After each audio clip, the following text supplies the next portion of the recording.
So we're going to talk about communication. I would say one of the two most important aspects of a volunteer experience. When I think about volunteer experiences that I didn't enjoy, it was usually because communication was lacking and I didn't know where to be and when to be there, or maybe I got there, but it wasn't communicated what I should do. And it was one of those moments where I was sitting around feeling like maybe I'd waste my time a little bit. So early and often communication, it's hard to over communicate, I feel like, with volunteers. We've broken this down. We're going to talk about the ask, onboarding, and the first shift, and then ongoing, and a little bit about the progression, that if you need to evolve somebody's needs. So with the ask, we're going to be talking about a clear ask, the clear expectations. With onboarding, how do we set them up for success? What kind of training resources do they need? Again, with first shift, it's about expectations and directions. Ongoing, consistent updates. Maybe there's ongoing training that needs to happen.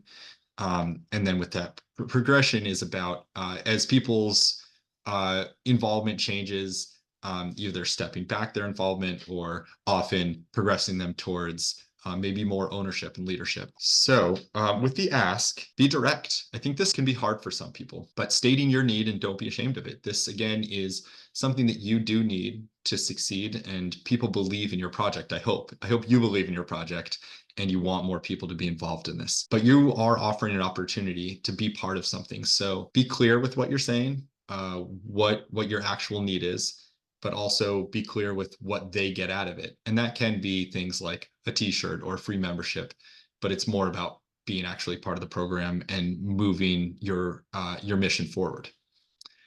Then be okay with no. Rejection is part of the volunteer game, and I hear no on a weekly basis, and it's totally fine. I try to know my volunteers really well and my members so that I can ask the right person in the right way. But sometimes it's not right, and I want people to feel safe saying no, so I don't get the wrong person in the wrong role.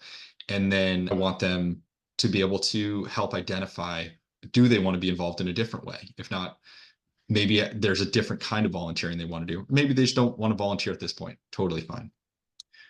We are really big on a easy entry point. So this means we've come up with a role that takes very little to get involved in, and most folks can do it. And this allows people to get in early, get a sense of that, the good feeling they get from volunteering. The sooner we can get them, if we find it's the right person, the right fit, and they have the right onboarding, get them actually getting tools to people or getting tools back so they can feel that glow that comes with a well-run tool library. And we find that if we can get them going soon and they feel that they're more likely to come back and stay involved. And then finally, just ask in multiple ways. We ask person to person. Like Jessa was saying, you see that person that brings back the cord and all wrapped up, or they come in with just that enthusiasm of they get it. That's a great person to ask. We also have signage all over our tool libraries. We do it through emails, social media. I don't think you can ask in too many ways. And then, once you've made this beautiful direct ask and you've received, a strong yes, then comes the work. The work doesn't stop there.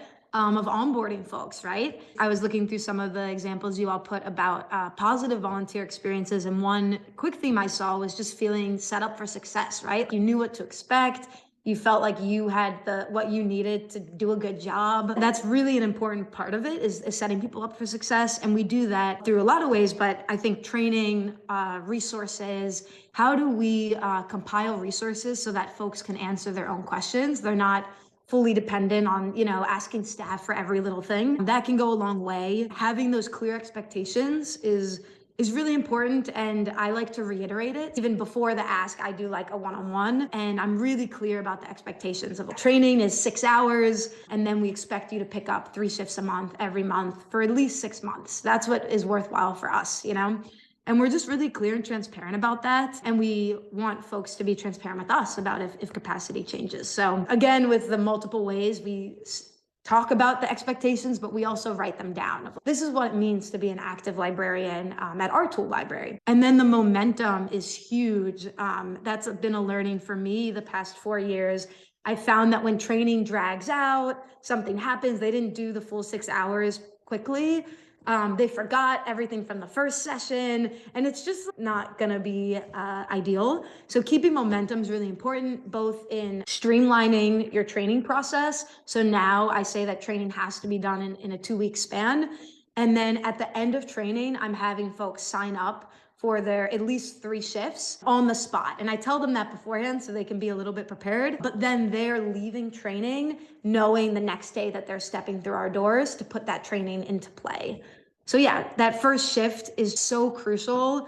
It obviously sets the tone. I like to personally overlap with someone for their first shift, and then I'll match them with a more experienced librarian for their first couple of shifts. And then after onboarding, just to make a note on the fact that communication is ongoing. So there might be opportunities for continued training. We have librarian meetings, so we might talk about, today we're going to talk about spring tools and how to, string a trimmer or whatever. Continued training is great because volunteers get to develop and then we get more consistency. Also a culture of feedback. So just another note on the way that communication works both ways. It's important that a librarian feels like they can give us feedback or give us follow-up and know and feel confident that we're gonna handle it.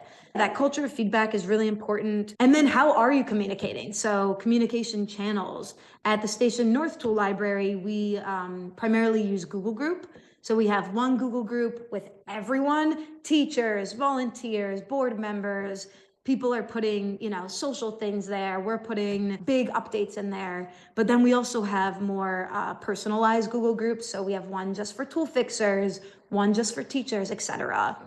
So you can put more role-specific communications in that channel. And our hope is that it increases the odds that everyone reads their emails, which I also should have put that in a pitfall of volunteer management is people not reading emails. Creating a structure where folks know how they're being communicated to, when do they email, when do they call, all of that stuff is really important. And then adaptation. How are you sustaining a relationship with volunteers so that as capacity's changing, skill sets are changing, they have paths to change as well. Some volunteers that maybe aren't super tech savvy, maybe they aren't good at email, and I know if I need Larry to know something, I'm going to personally message him this.